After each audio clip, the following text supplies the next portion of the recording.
I can only apologise to alien mains. I don't buy skins for many killers, but literally every single killer I have bought a skin for gets dumpstered. First Sadako, then Skull Merchant, then Chucky, and now Xenomorph.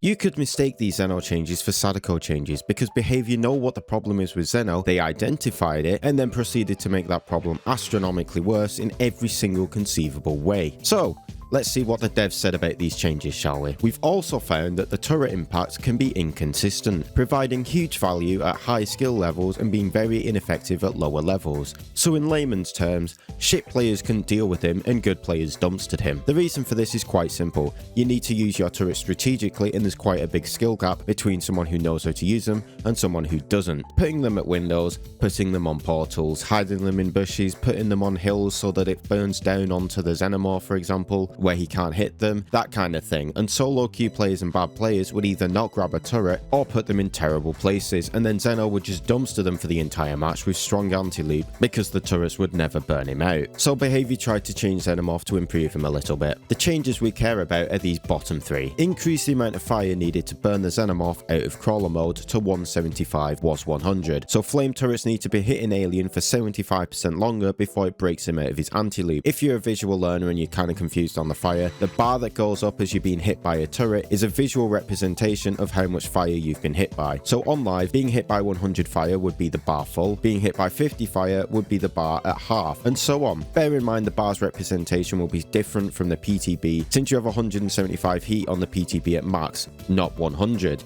So 50 build up would actually be about here on the PTB. The next change, increase the delay before the Xenomorph's heat starts to dissipate to 15 seconds, was 1 second. So it takes 15 times longer for the heat build-up to begin to dissipate. That's the time here between when you stop being set on fire and when the bar begins to decrease. Due to how short this time is, it's actually kind of hard to showcase it without just talking through it really quickly. So this bar, we're being hit by fire now, we're being hit by fire, and then we stop being hit by fire, and you'll notice the bar stops moving up. So the increased delay between when the fire starts to dissipate is the moment when the fire stops hitting you, which would be here, all the way to when the bar begins to regress, which is here. So right now, it takes 1 second for this to start to go down, and on the PTB, it's going to take 15 seconds, so that's a 15 times increase. The other change is decrease the Xenomorph's heat dissipation rate to 2 per second, was 25 per second. This is how quickly the fire that's built up begins to go down. So when the bar does this,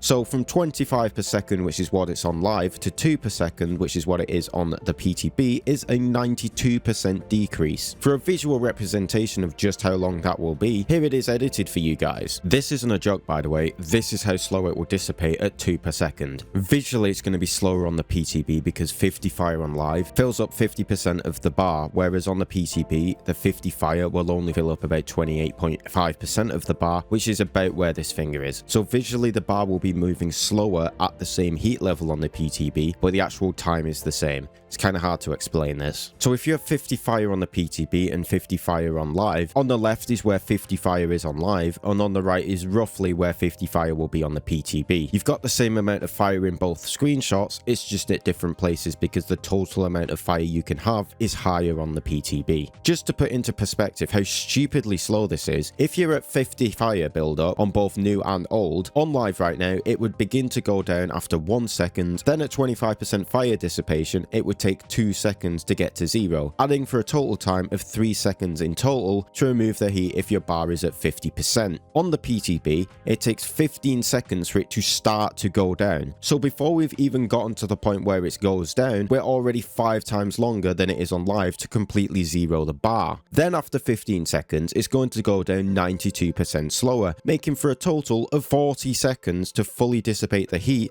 at 50 fire. Meaning if you want to fully dissipate the heat just over 1/4 of the bar for Xenomorph on the PTB, it will take nearly half a generator of not being touched by a flame turret. It gets worse though, gamers. Check out this clip.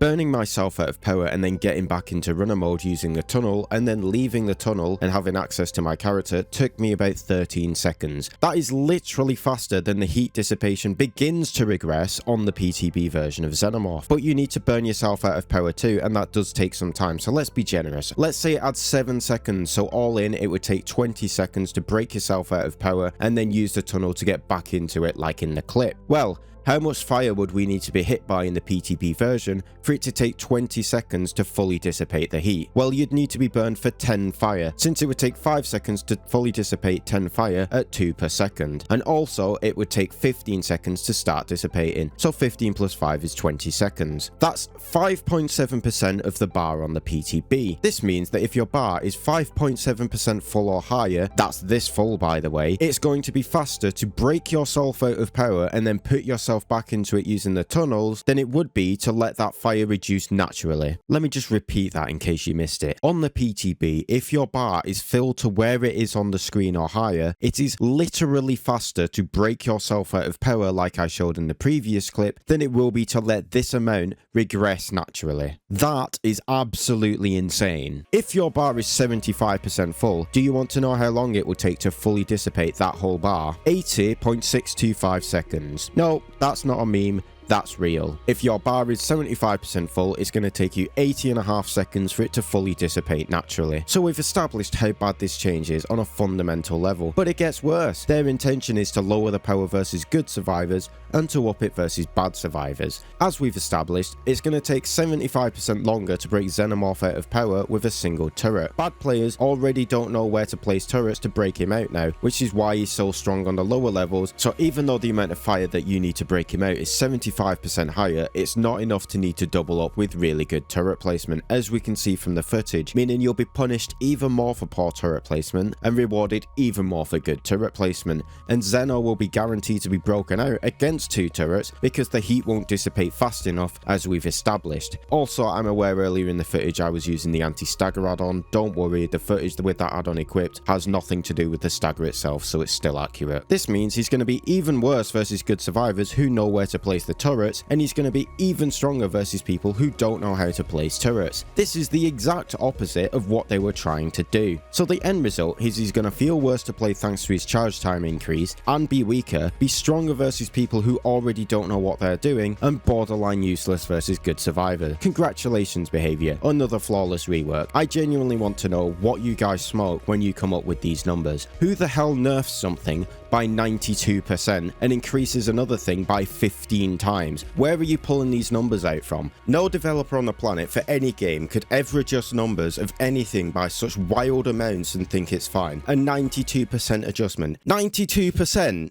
That's insane. Have you actually tested these numbers, behavior? You're telling me across your entire development team, not a single person saw these numbers and realized maybe taking just shy of a minute to dissipate the heat when the bar is only half full might be a bit excessive? Is it too much to ask for you guys to just use your brain when coming up with numbers and actually, oh, I don't know, try to work out how silly things can get? Basic testing, you know, your job. It shouldn't take some dickhead on the internet doing some basic maths to tell you the stupidity of these numbers. A full minute to dissipate the heat at a half full bar. Not a single person on your dev team came across this during testing and thought maybe it was a bit excessive. Are all of your developers doing the solo queue special and not putting turrets down? There is absolutely no other excuse for numbers being where they are other than complete ignorance or a complete lack of how this killer is counterplayed. Some people might ask why I care about a killer I don't really enjoy. Well, it's 2 reasons. 1, Alien isn't really that fun to play against outside of Swift, and this just reinforces that tenfold. I want the killer to be fun to play against and be fun to play. The second reason is Sadako is my main killer. She's gone through 6 different versions in 2 years and is now currently in an identical situation Alien is about to be in, where she stomps people who don't know what they're doing and has no power versus anyone who knows her counterplay, and it sucked. It sucked even more that no one spoke up about it except for Sadako players, and we were just ignored for feedback on every single iteration of her power, and now she's just in a sorry state. And I don't want to see that happen into Alien. No killer deserves the Sadako treatment. I love the Alien franchise, and I just want them to do justice to this killer. Sort yourselves out, behavior. Think before you do number changes, and maybe actually bother testing changes for longer than 15 seconds. Jesus fucking Christ.